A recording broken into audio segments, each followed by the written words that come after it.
There we go. I tried to do this before, and then what happened was my son's daycare had a COVID scare. This is side note. My son's daycare had a COVID scare, and so my son Julius is right here. And as I'm about to start the broadcast,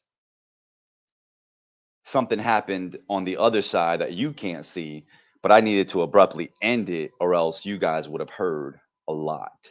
You wouldn't have seen anything, but you would have heard a lot. Probably stuff you wouldn't have wanted to see. Just putting that out there. I mean, if anybody read the story that I put out yesterday about the roommate who peed on my foot in the shower, you would understand. Okay. Anyways, so real quick, I really don't have a lot of time. I say this all the time, and then I end up staying an hour. I don't actually have a lot of time. I got to get back to work. I just wanted to think out loud. And so the way I've been utilizing these lives in the last 2 weeks is it's just a place where I can think out loud. And that's honestly it. So kind of just an impromptu subject matter that I wanted to talk about. I had the opportunity to go on to Stephanie Nuesi's LinkedIn Live tomorrow to talk about putting people first in recruitment. Oh, yes, I do love wearing hats. So I just wanted to discuss some of my thoughts on that really, really fast. Putting people first in recruitment means that we are, in my experience and in my opinion, when I got into recruitment, it was with Amazon, who might arguably be the company that recruits and acquires and places more candidates than any other company in the world, possibly, maybe. So my experience with recruitment comes from a very data centric, technology centric space where where the topic at hand and the things that we discuss are all about putting the person first. It's all about candidate experience. But when it comes in practice,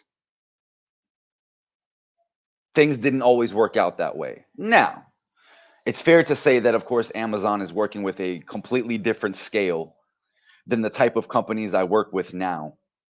But I'll say this, as an independent recruiter, one that works with smaller companies, uh, I've worked with 4 Series A, B, and C startups over the last 6 months. I've had the autonomy and ability to really practice people first, to be as efficient as you can within a process, and to add the necessary technology to make you as efficient as you can in a process, but to absolutely never let technology replace me, and not let technology replace my a conversation that I would start or a conversation that would be had. And so I do my best to make sure that I connect with people early and often, and that I'm in a constant communication, and that I'm over communicative of the places where we're at. And that's why I've been very successful being a recruiter, and it's because I've done that in a way to, again, put people first. And that means throughout the whole process. So anytime you're building out a process, companies, smaller companies, larger companies, you shouldn't be I don't believe you should be thinking necessarily about people in the macro sense. I think you should do it in the same way that marketers do it, right? How do great marketers do it? They speak to one person. I think your recruitment strategy, the way that you bring people in, should speak to just one person. You should have your hero in mind when you're creating your process, when you're creating your messaging, your outreach, when you're communicating with the members of the interview team to get back to the candidate. Like every single instance of there being a point of which the candidate is involved should have that singular candidate, their thoughts, their feelings, their behaviors, their life, their problems, their pain points. That should all be thought of when you're creating this, so that you're not making a process that's more cumbersome for people, but it's more simplistic. It's easier. The barrier to entry is Yeah, it makes it easier for people to want to apply to your role. And then you, the company, you, in my experience, I think you need to do a better job at thinking about the person when you're describing how somebody's going to utilize 8 to 10 hours of their day at your company, right? Think about this company. Think about this hiring manager, hiring authority, small business, whatever. Whoever it is that you're hiring, you're asking them to give up a part of their life to build something that's not theirs, technically, right? So if you're going to do that, be real creative with the way that you say, I'm going to spend 8 to 10 hours. On these job descriptions that are very bland and drab, oftentimes I personally, as a job seeker, will skip by because they're boring. And so I'm thinking that my job's going to be boring. There's no excitement. Why should I be excited? What's my team like? What is in it for me? There's too much not focused on the human, not focused on the person. You're focused on the entity. You're focused on yourself. You're, building your own revenue, your shareholders, your stakeholders. What about me? What is it in the job description that's going to make me want to apply and work with you? So I think, in my experience, companies could do a lot better about being creative in the words they use and the stories they utilize when they're attracting talent so that they can better attract them for the business case for the reason why you need this role open. And then from there, just be open, honest, and transparent. That's the over communication. I think why I've gotten a lot of people to say that they've loved working with me in the last 6 months is simply that. I lead with open, honest, and transparent conversations. If I don't know the answer, I say I do not know, but I will get right back to you because oftentimes I don't. There's a lot of savvy candidates that have a lot of information at their hands, and they may know a lot about the role, or they're depending on the role that you're recruiting for. Your level of experience or expertise may not be the greatest, so they may have, just say I don't know, but I'll get back to you. And then go get the information from the powers that be, get back and make sure you give them the right information, the proper information, so that folks can make a decision with open, honest, and transparent communications. Because remember, recruiter, remember hiring authority. When we're reaching out to these people, they have lives of their own. They have families. They may already have a job. They probably do. They've got, I don't know, pets. They've got family members, extended family members. They take vacations.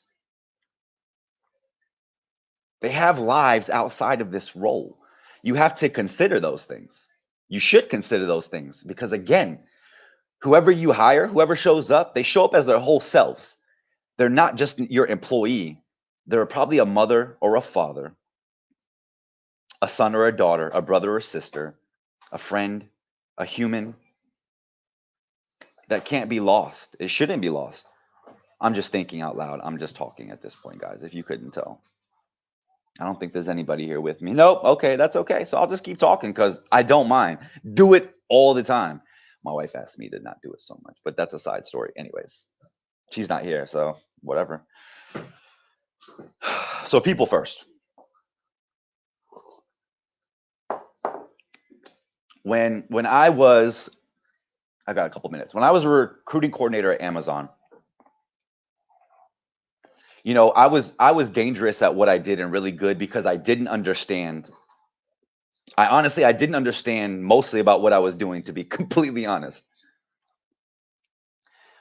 I'm not the best with technology. And so that forces me to have to think outside the box when it comes to, at least I had to force myself to think outside the box when it came to working in the way that Amazon wanted me to work, because I've always felt that technology was not the bridge to better communication. I thought the human to human connection was the bridge to better communication. And um, so, I was honestly just sucky enough, at the technology aspect that I had to be a better human so that I could make up for that fact. And so that's what I did. As a recruiting coordinator, a lot of what well, at Amazon, you do a lot, for the record. But a lot of my role at that time, pre-COVID, was when candidates would come. Oh, hi, Chelsea. Chelsea's here. Hi, Chelsea. Um, but COVID, I guess I could technically do this. They're letting me do this now. I didn't even know you could do that. Bang. Hi, Chelsea. So pre-COVID, what was I saying? Interviews, COVID, pre-COVID. Oh yes, on-site interviews. When you talk to yourself and then you got to bring stuff back with yourself, things aren't always that easy. Anyways, pre-COVID, we actually had on-site interviews where people would come on site. A large piece of my role was the escort, was to meet them, in the lobby and escort them to the rooms and then escort them throughout the day. At Amazon, in the level of roles that I was assisting with, interviews would be anywhere between 4 to 6 hours and could even go on longer.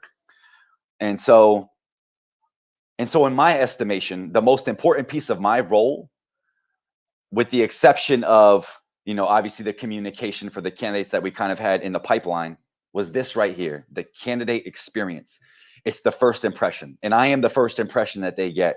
So I harped on this. I made sure that I got real creative, because I put myself in the shoes. If somebody had asked me to come, I'm taking a plane, I'm leaving my family, and I'm doing this because I may have the opportunity to join your organization, then in my mind, not that there should be a welcoming party, but you, I'm coming from a different place. There should be some amount of catering to me to make sure that I'm understanding what's going on, where I need to be, being, again, over communicative. But I wouldn't stop there. I would get creative. And so I did my best to learn as much as I could about the candidate. It's actually not unlike, if anybody has ever seen my Snark Squad, I do these intros and I do a little bit of research on the people. I want to do a little bit of research so I know them. And that's what I did with my candidate. I would do just enough research that I could create some personalization in their visit, whether that be, I saw a social media so one of the things I did was I saw a social media post of one of my candidates. They talked about how they were a huge Duke basketball fan. It happened to be March when we were doing this, March Madness. I'm sorry, it was February when we were doing this. It was right before COVID all happened. And I can distinctly remember. And so when he came, again, we meet them in the lobby, we escort them up to a room, and we usually have some kind of, like welcoming bag that'll have some food, water, and little gifts. But I don't stop it there. And so oftentimes I would leave a personal note that I would write by hand. And in this occasion, I happen to be a huge sports fan, and I happen to be a huge North Carolina Tar Heel fan. So I wrote him this love letter from a North Carolina Tar Heel fan, and it was long. It was long enough. It probably took him 2 or 3 minutes to read. But by the end of it, of course, I always give them my cell phone number when I'm about to leave the room in case something should happen during their interviews, that they can reach out to me immediately. And so I immediately get a message from him as I leave, and I'm like, oh shoot, what happened? And he's just dying laughing. He's giving me all these laughing emojis, and he's like, dude, I was so nervous before the start of this, and you just put me in a new place. And he was like, thank you so much. And he ended up getting the job, not wholly because of me, but that's like, those are the instances that I think like that's the point, right? Yes, Juju is here, Sultan. Juju is here. What's up, Andrew? Yes, candidate experience is so important. I think it's the deciding factor. I mean, if somebody brings you on, Amazon calls you, they send you a ticket, you come, and your experience it's a shitty experience. Well, that's your only real experience with Amazon. So how are you going to feel? So that's why I thought that itself was the most important piece about what I did. And I tried to make that make sense. But in my estimate, so not only that, Andrew, but then think about it. We're Amazon. you're likely a customer. So not only am I making an impact for you, the possible candidate, but how impactful could I be as you, the possible customer? How many more people would you be willing to tell how great Amazon is when I provide an amazing, exceptional, personable experience for you? So it's employer branding, it's brand equity, it's awareness, it's conversion to a belief, right? Belief capital. I'm building that karma and belief capital for my employer because I'm doing a damn good job at connecting with a human, at putting people first. And that's why it's important. I got 5 minutes and I got to go. I got less than 5 minutes. I don't even know what I'm doing. I should not be here. Anyways, I think that's all I want to, I think that's, I probably said more than I wanted to say at this point. Chelsea, thank you for hopping along. Andrew, appreciate you for coming along. Sultan, as always, we have an announcement to make this week. That's going to be fun. I got some cards to get out. I'll do it. I swear. Look, you don't know this, Sultan, but Juju's daycare just got canceled for the next 2 weeks, so I'm kind of stuck. Just wanted you to know on top of that. Anyways, 15 minutes, that's cool. I'm going to go. Oh, tomorrow, should anybody have time, I know it's me again, but I will be on Stephanie Nuesi's LinkedIn Live. That's Stephanie, Nuesi. She's amazing and awesome, doing big things. She just landed a role at Google. She'll be starting. I can't wait to see what she's going to do. And I will be on her LinkedIn Live talking about this exact same thing, putting people first in recruitment. Yeah, I feel you, Sultan. Sorry, bro. Sorry. I've been busy. Anyways, appreciate y'all. Kevin, empathetic recruiter. I really am. It's true. I'm out. Thanks, y'all. I got to go. Next time, it'll probably be longer, but I got to go. All right.